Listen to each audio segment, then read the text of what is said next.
Kini ang amon trabaho dire mga guys, dire sa Cebuana na signage. Lopig panamo dire ay gisilutan mga guys. Awa. Naman naman unta ni siya gahapon mga guys. Nya karon kay pagtaplak na sa panaflex mga guys kay short man. So wala gyud siya nahuman no. Nya karon ang gihimo para magamit ang panaflex kay short man to.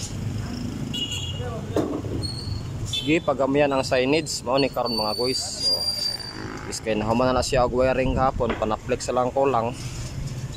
Karon lupig pa times to mga guys. Nadoble na among trabaho diri ah.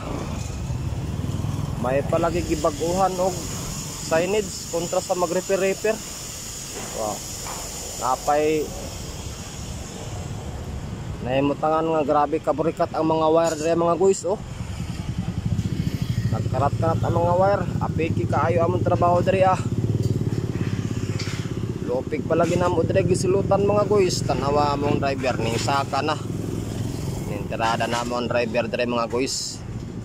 Murag na looy siguro siya sa amo address babaw.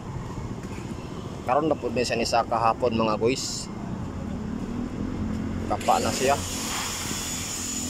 Among signage lapad man na siya among ikatingan sa babaw. Ang iyahan na pong height amo na pong ikatingan kay para lang magamit ang panaflex kay short man taas ang iyahang height short ang iyahang width short yapon mao na ang gibuhat para mataplak ang panaflex di pagamihan ang width ug ang iyahang height.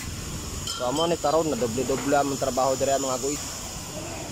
Diri lang tama tong video mga guys, mo na tong update sa ato ang trabaho diri sa Cebuana Dadyangas branch. Mo inom tag extinguish para di ta katulog.